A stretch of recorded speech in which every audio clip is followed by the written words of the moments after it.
நம்ம வாழ்க்கையில பல பேரை சந்திக்கிறோம், பல பேரோட பேசுறோம், பல பேரோட நட்பு கொள்றோம். யாருடனான உறவு ஆபத்து தெரியுமா? நம்ம தான் எல்லார விட பெரிய ஆளா இருக்கோம் அப்படின்னு தலைகணத்தோட இருந்து மத்தவங்கள துச்சமா நினைச்சா அதுக்கு என்ன தண்டனை தெரியுமா? மத்தவங்கள அவமானப்படுத்துறதுக்காக காரி உமிழ்ந்தா அதுக்கு என்ன தண்டனை தெரியுமா? பொது இடங்கள்னு நிறைய இருக்கும். அத மனிதர்கள் தங்களுக்குள்ளேயே வேறுபாடு படுத்திக்கிட்டு இது என்னுடையதுதான், இந்த இடத்துக்கு நீ வரக்கூடாது அப்படின்னு ஆக்கிரமிப்பு செஞ்சா அதுக்கு என்ன தண்டனை தெரியுமா? இப்படி பல கேள்விகளுக்கான சுவாரஸ்யமான பதில ஒரு மகாபாரத கதை மூலமா தெரிஞ்சுக்கலாம். வாங்க காணொளிக்குள்ள போகலாம். செவியில் கவியோசை கலந்திட என் அன்பான வணக்கத்துடன் இது ஏவியனின் கதை போமா.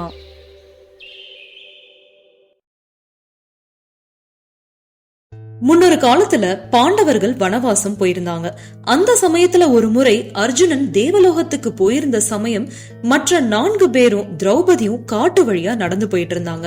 அவங்க கிட்ட அட்சய பாத்திரம் இருந்ததுனால அவங்க கூடவே பல அந்தணர்களும் வந்தாங்க. இப்படியே நடந்து வந்து அவங்க ஆஸ்டிஷேனர் முனிவருடைய ஆசிரமத்துக்கு வந்து சேர்ந்தாங்க. அந்த ஆசிரமம் எங்க இருக்குன்னா கந்தமாதான மலையோட அடிவாரத்துல இருக்கு. அவருடைய ஆசிரமத்துல பாண்டவர்கள் கூட வந்த அந்தனரோடு சேர்ந்து இன்னும் எத்தனை பேர்னாலும் தங்கிக்கலாம். அவ்வளவு பெரிய ஆசிரமம் அந்த இடத்துல இருந்தது. யுதிஷ்டரை பார்க்கவும் அந்த முனிவர் வந்து ரொம்ப பாசமா வரவேற்றாரு. பாண்டவர்களை தன்னுடைய ஆசிரமத்துக்குள்ள வர சொன்னாரு. அவங்களுக்கு உணவெல்லாம் கொடுத்து முறையா உபசரிச்சாரு. பாண்டவர்களுக்கும் திரௌபதிக்கும் அங்க இருந்த அந்தணர்களுக்கும் அந்த முனிவரை பார்த்து ரொம்பவே சந்தோஷமா இருந்தது. அந்த ஆசிரமத்தை சுத்தி பாக்குறாங்க. அந்த இடம் பார்க்க அவ்வளவு அழகா இருந்தது. நிறைய செடி கொடிகள், வண்ண வண்ண மலர்கள், ஆசிரமத்துக்கு பக்கத்திலேயே நதி அப்படின்னு அந்த இடம் பார்க்க அவ்வளவு ரம்மியமாவும் அழகாவும் இருந்தது. இதெல்லாம் பாக்குறப்போ பாண்டவர்கள் கொஞ்ச நாள் அந்த ஆசிரமத்திலேயே தங்கிக்கலாம் அப்படின்னு முடிவு பண்ணாங்க. இத தெரிஞ்சுக்கிட்ட அந்த முனிவருக்கு ரொம்பவே சந்தோஷமா இருந்தது. நீங்க என்னுடைய ஆசிரமத்துல தங்குறது எனக்கு ரொம்பவே சந்தோஷம். நீங்க தாராளமா எத்தனை நாள் எத்தனை வருடம்னாலும் என்னுடைய ஆசிரமத்துல தங்கிக்கோங்க. அது நான் செஞ்ச பெரிய பாக்கியம் அப்படின்னு ரொம்ப பெருமையா பேசினாரு. இப்படி இருக்கிறப்போ ஒரு நாள் யுதிஷ்டர் கேக்குறாரு முனிவர் கிட்ட, நீங்க என்ன இந்த மலையோட அடிவாரத்துல இருக்கீங்க? அப்படி இந்த மலையில என்னதான் இருக்கு? நீங்க இதுவரைக்கும் உங்க போயிருக்கீங்களா அப்படின்னு கேக்குறாரு. முனிவர் சொல்றாரு, இது ஒரு பயங்கரமான மலை. மனிதர்கள் நடமாட்டமே அங்க இருக்காது. ஒருவேளை யாராவது மனிதர்கள் அங்க போனா பிணமாதான் திரும்பி வருவாங்க. நான் இதுவரைக்கும் மனிதர்கள் அங்க யாராவது போனாங்க அப்படின்னா உயிரோட திரும்பி வந்தத பார்த்ததே கிடையாது. நீங்க இந்த ஆசிரமத்துல எவ்வளவு நாள்னாலும் தங்கிக்கோங்க. ஆனா தயவு செஞ்சு இந்த மலையில மட்டும் ஏறணும்னு நினைக்காதீங்க. என் கண் முன்னாடி நிறைய பேர் இறந்து போறத நான் பாத்திருக்கேன் அப்படின்னு அந்த மலைய பத்தி ரொம்ப திகிலா சொல்லிட்டே இருந்தாரு. இத கேக்குறப்போ பாண்டவர்களுக்கு அப்படி என்னதான் அந்த மலையில இருக்கு, அங்க போய் என்ன இருக்குன்னு பாத்திர மாட்டோமா அப்படின்னு ரொம்ப ஆவலோட இருந்தாங்க. ஒரு நாள் பாண்டவர்கள் முடிவு பண்ணாங்க, எப்படியாவது அந்த மலையில ஏறி என்னதான் இருக்குன்னு பாத்திரணும் அப்படின்னு முடிவு பண்ணாங்க. திரௌபதிக்கும் அந்த ஆசை இருந்தது. ஆனா அந்த முனிவர் சொல்றாரு, நீங்க அந்த மலைக்கு போகாதீங்க அப்படின்னு. பாண்டவர்கள் கேட்ட பாடில்ல, எப்படியாவது அங்க போகணும், அந்த மலையில என்னதான் இருக்குன்னு தெரிஞ்சுக்காம விட மாட்டோம் அப்படின்னு அந்த மலையில ஏற ஆரம்பிச்சாங்க. திரௌபதியும் போனாங்க. அவங்க கூட வந்த அந்தணர்களும் பின்னாடியே போனாங்க. அந்த மலை அவ்வளவு கரடு முரடா இருந்தது. ஜான் அளவு ஏறுனா முழமளவு சறுக்கிற மாதிரி ஒரு அடி எடுத்து வச்சா பல அடிகள் கீழே விழுகிற மாதிரி அந்த பாதை ரொம்ப மோசமா இருந்தது. அவங்க கூட வந்த அந்தணர்கள் ரொம்பவே சிரமப்பட்டாங்க. அத பார்த்த யுதிஷ்டர் சொல்றாரு, அந்தணர்களே, நீங்க ஏன் எங்க கூட வரீங்க? உங்களுக்கு எதுக்கு இந்த கஷ்டம்?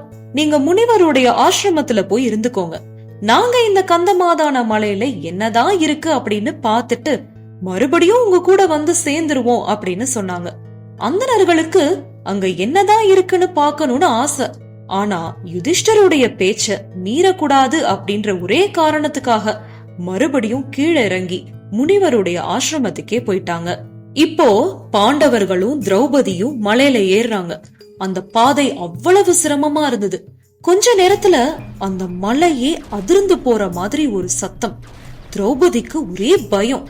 பலத்த காற்று வேற அடிக்குது. மலையே அதிர்ற அளவுக்கு அங்க என்ன நடக்குது, நம்ம வர விஷயம் தெரிஞ்சுக்கிட்ட யாரோ இத செய்யறாங்களா அப்படின்னு அவங்களுக்குள்ள என்னென்னமோ பேசிக்கிட்டாங்க. அவங்க ஒவ்வொரு அடியா எடுத்து வைக்க வைக்க ரொம்ப பயமா ஏதோ சத்தம் எல்லாம் கேட்டது. திரௌபதிக்கு ரொம்ப பயமா இருந்தது. மறுபடியும் மலையே அதிர்ந்து போகுது. அந்த சமயத்துல திரௌபதியும் பாண்டவர்களும் மலையோட உச்சியில பாக்குறாங்க. அப்போ கருடன் ஒண்ணு தன்னுடைய வாயில பாம்ப கவ்விட்டு பறந்து போகுது. அதனுடைய அதிர்வுனால மலையே ஆடிருச்சு. அந்த மலையோட அதிர்வுனால அங்க இருக்கக்கூடிய பல மூலிகை செடிகளும் வண்ண வண்ண பூக்களும் பறந்து வந்து நறுமணம் வீச ஆரம்பிச்சது. மலையோட உச்சியில இருந்து பல மலர்கள் பறந்து வந்தது. அதுல ஒரு மலர் திரௌபதியோட காலடியில வந்து விழுந்தது. அந்த மலர் பாக்குறதுக்கு ரொம்பவே வித்தியாசமா இருந்தது. பஞ்சவர்ண மலரா தெரிஞ்சது. இவ்வளவு நேரம் திகிலா நடந்துட்டு போன பாண்டவர்களும் திரௌபதியும் அந்த நறுமணத்தால சொக்கி போயிட்டாங்க. திரௌபதி காலடியில வந்து ஒரு மலர் விழுந்தது இல்லையா, அதை எடுத்து பாக்குறாங்க. பஞ்சவர்ண நிறத்துல இருந்தது. முகர்ந்து பாக்குறாங்க. அப்படி ஒரு நறுமணம். இதுவரைக்கும் அந்த மாதிரியான ஒரு மலரை வேற எங்கேயுமே அவங்க பார்த்ததே கிடையாது. இப்படிப்பட்ட அதிசயமான மலர்களா கந்தமாதான மலையில இருக்கு, வேற என்னெல்லாம் இருக்குன்னு தெரியலையே அப்படின்னு அவங்களுக்குள்ள ஆர்வம் அதிகமாச்சு. அந்த மலரை எடுத்து தன்னுடைய தலையில வச்சுட்டு திரௌபதி பீமன்ட்ட சொல்றாங்க, இந்த மலர் எனக்கு எவ்வளவு அழகா இருக்குல்ல, இதையே நான் ஒரு மாலையா கோர்த்து போட்டுக்கிட்டா இன்னும் அழகா இருக்கும் இல்லையா, எப்படியாவது இந்த மலர்களை எனக்காக பறிச்சுட்டு வரணும், அது உன்னால மட்டும்தான் முடியும் அப்படின்னு திரௌபதி பீமன் கிட்ட காதல் வயப்பட பேசினாங்க. அங்க இருக்கிற சூழ்நிலை எப்படி? பலத்த காற்று அடிக்குது, பயங்கரமான சத்தம் கேக்குது, அடுத்து என்ன செய்ய போறோம்னு தெரியல. அந்த சூழ்நிலையில கூட திரௌபதி மலரை பார்த்து ஆசைப்பட்டு பீமன்ட்ட இது மாலையா கோர்த்து போட்டுக்கணும், இந்த மாதிரி மலர் வேணும்ட்டு அந்த சமயத்துல கூட கேக்குறாங்க. இத கேட்கவும் பீமனுக்கு இன்னமுமே தூண்டுதலா இருந்தது. எப்படியாவது கந்தமாதான மலையில போய் அங்க என்ன சோதனை வந்தாலும் அதை எதிர்த்து திரௌபதி ஆசைப்பட்ட அந்த பஞ்சவர்ண மலர்களை பறிச்சு மாலையா கொண்டு வந்து போற்றணும் அப்படின்னு ரொம்ப உறுதியோட இருந்தாரு. கரடு முரடான பாதையில நடந்து போன பாண்டவர்களும் திரௌபதியும் இப்போ ஒரு அழகான பாதையில நடந்து போறாங்க. அங்க விதவிதமான பறவைகள் அவ்வளவு அழகா பாடிக்கிட்டே பறந்து போச்சு. நறுமணமிக்க மலர்களுடைய வாசனைய சுவாசிச்சுக்கிட்டே நடந்து போனாங்க. அப்பதான் யோசிச்சு பாக்குறாங்க, இவ்வளவு இதமா இருக்கு இந்த இடமே, நம்ம மனசுல உள்ள கவலை எல்லாம் தீர்ந்து போச்சு, ஒரு புத்துணர்ச்சி வந்த மாதிரி இருக்கு. இப்பேற்பட்ட இடத்துக்கு மனிதர்கள் வர முடியாதுன்னு யாரு கட்டளையிட்டது? யுதிஷ்டர் சொல்றாரு, இந்த பூமியே மனிதர்களுக்கு உண்டானது, அப்படிப்பட்ட மனிதர்கள் ஒரு இடத்துக்கு வரக்கூடாதுன்னு யாரு கட்டளையிட்டது? நம்மளால முடியும். நம்ம கந்தமாதான மலைக்கு போறோம், அங்க என்ன நடந்தாலும் அதை சந்திச்சு மனிதர்களுக்கு அந்த இடத்துல இடம் கிடைக்கணும் அப்படின்னு ரொம்ப உறுதியோட நடந்து போனாரு. மலையோட உச்சிக்கு போயிட்டாங்க. அந்த இடத்துல நிறைய ராட்சசர்களும் எச்சர்களும் இருந்தாங்க. மனிதர்களுடைய வாடை வரவும் அங்க இருக்கக்கூடிய ராட்சசர்கள் சங்க எடுத்து ஊத ஆரம்பிக்கிறாங்க. மனிதர்கள் இங்க வராங்க அப்படின்ற எச்சரிக்கை சத்தம் மாதிரி இருந்தது. ஆனா அத கேட்க ரொம்ப பயங்கரமா இருந்தது. அந்த சத்தத்தை கேட்கவும் அங்க இருக்கக்கூடிய பல ராட்சசர்களும் எச்சர்களும் அவங்க கிட்ட இருக்கக்கூடிய ஆயுதத்தை எடுத்துட்டு ரொம்ப ஆக்ரோஷமா ஓடி வந்தாங்க. இத பார்த்த திரௌபதிக்கு ஒரே பயம் வந்துருச்சு. அத பார்த்த பீமன் சொல்றாரு, திரௌபதி தான் இங்க இருக்கக்கூடிய பஞ்சவர்ண மலருக்கு ஆசைப்பட்டா, அதை எப்படியாவது நான் எடுத்து கொடுக்காம விட மாட்டேன். நானே தனிச்சு எல்லாரோடையும் சண்டை போட்டு நான் அந்த மலரை எடுத்து கொடுக்க போறேன். அதனால நீங்க எல்லாரும் வேற எங்கேயாவது போய் பாதுகாப்பா இருங்க அப்படின்னு சொல்லிட்டாரு. அத கேட்டதுக்கு அப்புறமா திரௌபதி கூட யுதிஷ்டரும் நகுலனும் சகாதேவனும் போயிட்டாங்க. பீமன் ஆஜானு பாகுவா தான் கையில பல ஆயுதங்களோட கதாயுதத்தோட நின்னுட்டு இருந்தாரு. அங்க இருக்கக்கூடிய பல ராட்சசர்கள் ஒரே ஒரு மனிதன் மட்டும்தான் வந்திருக்கானா, இவனுக்காக தான் நம்ம இத்தனை பேர் வந்திருக்கோமா அப்படின்னு பீமனுடைய பலத்தை ரொம்ப குறைவா எடை போட்டுட்டாங்க. பீமன் தான் பல்லாயிரம் யானைகளுடைய பலத்துக்கு நிகரானவர் இல்லையா? தன் கண் முன்னாடி இருந்த அத்தனை ராட்சசர்களையும் எச்சர்களையும் தும்சம் பண்ணிட்டாரு. ஒற்றை ஆளா இருந்து போரிட்டாரு. ராட்சசர்களுடைய எண்ணிக்கை குறையவே இல்லை. அட்சய பாத்திரத்துல இருக்கக்கூடிய அன்னம் மாதிரி அங்கங்க இருந்து எழுந்து வந்துகிட்டே இருந்தாங்க. அவங்க கிட்ட எவ்வளவு ஆயுதங்கள் இருந்தாலும் சரி, பீமன் எதுக்குமே சலிக்கவே இல்லை. எத்தனை பேர் வந்தாலும் துணிஞ்சு நின்னாரு. வரிசையா பல ராட்சசர்களும் எச்சர்களும் இறந்து போயிட்டே இருந்தாங்க. அப்போதான் அந்த ராட்சசர்கள்ல ஒருத்தர் வேகமா போய் மணிமான் அப்படின்ற ராட்சசனை போய் கூப்பிடுறதுக்காக போனான். இந்த மணிமான் யாரு தெரியுமா? குபேரனுடைய நெருங்கிய நண்பர். ஆமாங்க, இப்போ பீமன் வந்து சண்டை போட்டுட்டு இருக்கிற இடம் குபேரனுக்கு உரிய இடம்தான். இந்த மணிமான் அந்த ராட்சசர்கள்லயே சிறந்த ராட்சசன்னு சொல்லலாம். மணிமான் தன்னுடைய ஆயுதங்களை எடுத்துட்டு பீமன் கூட சண்டை போடுறதுக்காக ரொம்ப தயாரா வந்தான். மணிமானும் பாக்குறதுக்கு ஆஜானுபாகுவா தான் இருப்பான். ஒற்றை ஆளா இருந்துட்டு இத்தனை பேரை வதம் பண்ணிருக்கான், நீங்க எல்லாரும் என்ன பண்ணிட்டு இருக்கீங்க அப்படின்னு ராட்சசர்களை பார்த்து கோபப்பட்டு பீமனை தாக்குறதுக்காக அடுத்த அடியை எடுத்து வைக்கிறான்.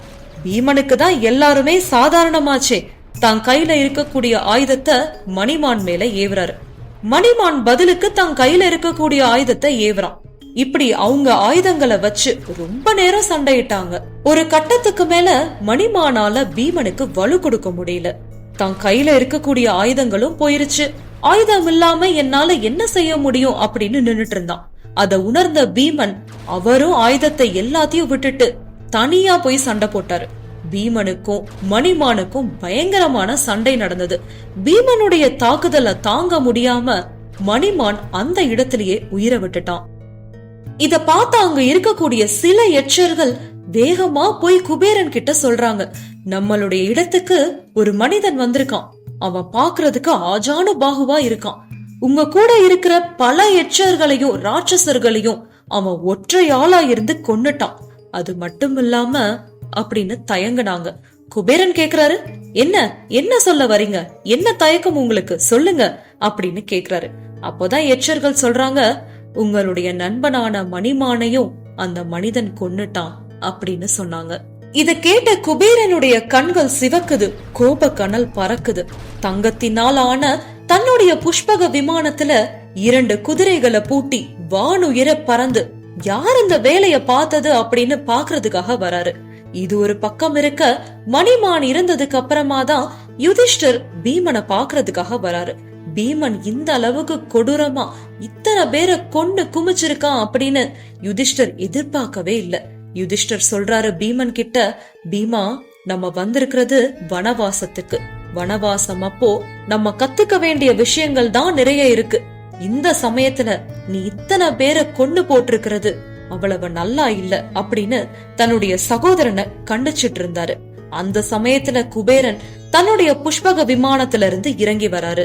குபேரனை பார்க்கவும் யுதிஷ்டருக்கு ஒரே தர்ம சங்கடமா இருந்தது.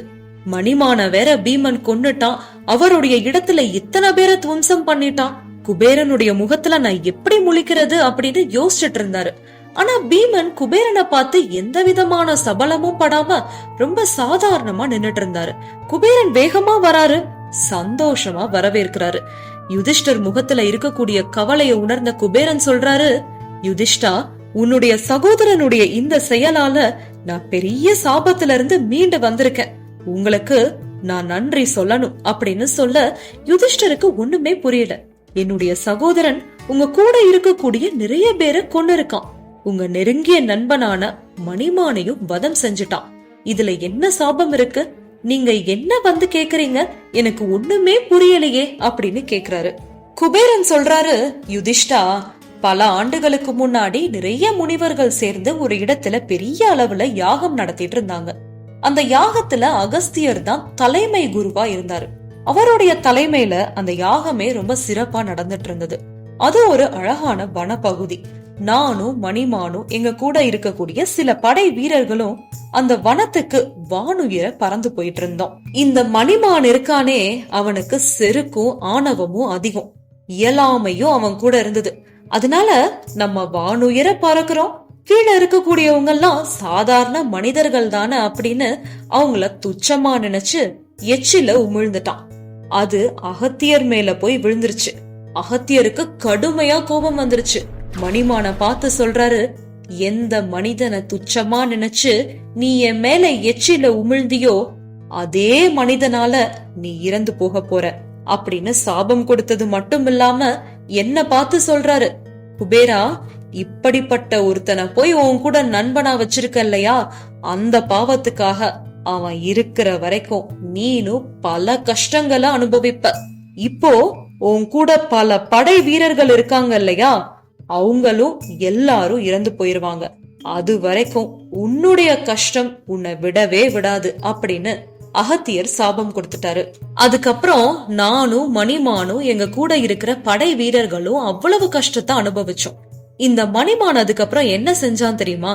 மனிதர்களால தானே எனக்கு இறப்புன்னு சொல்லி மனிதர்களே அந்த இடத்துக்கு வரக்கூடாதுன்னு முடிவு பண்ணி பல ராட்சசர்களையும் எச்சர்களையும் அந்த இடத்துல நிறுத்தி வர வழி விடாம வகுத்து வச்சான்.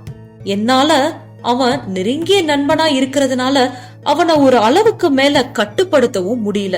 இந்த இடம் அவ்வளவு அழகாவும் ரம்யமாவும் ரொம்ப அமைதியாவும் இருக்கு. இப்படிப்பட்ட இடத்துக்கு மனிதர்களை விடாம வச்சிருக்கோமே அப்படின்னு எனக்கு மனசுக்கு ரொம்ப உறுத்தலா இருந்தது. அவன் என்னுடைய நெருங்கிய நண்பனால ஒரு கட்டத்துக்கு மேல என்னால அவனை எதுவுமே சொல்லவும் முடியல. அவன் உயிரை காப்பாத்திக்கிறதுக்காக தான் இவ்வளவு வேலைய செய்யறான்றதும் எனக்கு நல்லாவே தெரிஞ்சது. இவ்வளவு நாளா இப்படி ஒரு சாபத்தினாலதான் நான் வாழ்ந்துட்டு இருந்தேன். மணிமான் இறந்தது எனக்கு கவலையா இருந்தாலும் அவனுடைய சாபம் நீங்கி என்னுடைய சாபமும் நீங்கி என் கூட இருக்கக்கூடிய படை வீரர்களுடைய சாபமும் நீங்கிருச்சுன்னு நினைக்கிறப்போ எனக்கு ரொம்பவே சந்தோஷமா இருக்கு. இதுக்கு எல்லாத்துக்கும் காரணம் பீமன் தான் அப்படின்னு பீமனை பார்த்து குபேரன் ரொம்பவே சந்தோஷப்பட்டாரு. யுதிஷ்டருக்கு தன்னுடைய சகோதரனை பார்த்து ரொம்ப பெருமையா இருந்தது. அந்த சமயத்துல திரௌபதி பீமனை பார்த்து கேக்குறாங்க, அந்த பஞ்சவர்ண மலர் அப்படின்னு வெட்கத்தோட கேக்குறாங்க. அத பார்த்து குபேரன் சொல்றாரு, திரௌபதி, இங்க இருக்கக்கூடிய எல்லா மலரையும் நீனே எடுத்துக்கோ. அது மட்டும் இல்லாம அதை எடுத்துட்டு போய் உன்னுடைய நாட்டிலையும் நட்டு வச்சுக்கோ அப்படின்னு சொன்னாரு. அதை கேட்கவும் திரௌபதிக்கு ரொம்பவே சந்தோஷமா இருந்தது. பீமனே போய் அந்த பஞ்சவர்ண மலரை நிறைய பறிச்சுட்டு வந்து மாலையா கோர்த்து திரௌபதியுடைய கழுத்துல போட்டு விட்டார். பாத்தீங்களா, குபேரன் எப்பேற்பட்டவர். ஆனா தவறான ஒருத்தரோட நட்பு கொண்டதுனால அவருடைய நிலைமை எந்த அளவுக்கு ஆயிருச்சு பாத்தீங்களா? மனிதனை துச்சமா நினைச்சு எச்சில் உமிழ்ந்ததுனாலதான் மணிமானுக்கு இறப்பே வந்துச்சு. அந்த மாதிரி தாங்க நம்மளும் ஒருத்தரை துச்சமா நினைச்சு அவமானப்படுத்துறதுக்காக காரி உமிழ்ந்தா நமக்கும் இதே நிலைமைதான். நமக்குன்னு ஒரு இடம் ஒதுக்கப்பட்டிருக்கும். அந்த இடத்தை தக்க வச்சுக்கிறது தான் புத்திசாலித்தனமே ஒழிய பொது இடத்தையும் சேர்த்து ஆக்கிரமிப்பு செஞ்சு நம்மளுடைய தேவைக்காக அடுத்தவங்களை கஷ்டப்படுத்தணும் அப்படின்னா இருக்கிறதையும் இழந்துட்டு கஷ்டத்துல இருக்க வேண்டியதுதான். குபேரனுக்கு ஏன் இந்த நிலைமை ஏற்பட்டுச்சு? அவர் இருந்த இடம் இயற்கை வளங்கள் நிறைந்த இடம். அந்த இடத்துல இருக்கக்கூடிய சுக போகங்களை அவரும் அவரு கூட இருக்கக்கூடியவங்க மட்டும்தான் அனுபவிக்கணும்னு நினைச்சாரே. அதனாலதான் அவருக்கு பாடம் புகட்டுறதுக்காக பீமன் வந்தாரு. நம்மளும் இந்த மாதிரி மத்தவங்களுக்கு உபயோகப்படுற பொது இடத்தை நம்ம ஆக்கிரமிப்பு செஞ்சு மத்தவங்கள அதுல விடாம வச்சிருந்து கஷ்டப்படுத்தணும் அப்படின்னா நம்மள கண்டிக்கவும் ஒரு பீமன் வருவாரு. இந்த கதை உங்க எல்லாருக்கும் பிடிச்சிருக்கும் நிச்சயமா நம்புறேன். இத்துடன் இந்த காணொளி இனிதே முடிவடைகிறது. மீண்டும் மற்றொரு காணொளியில் கதைப்போமா? நன்றி, வணக்கம்.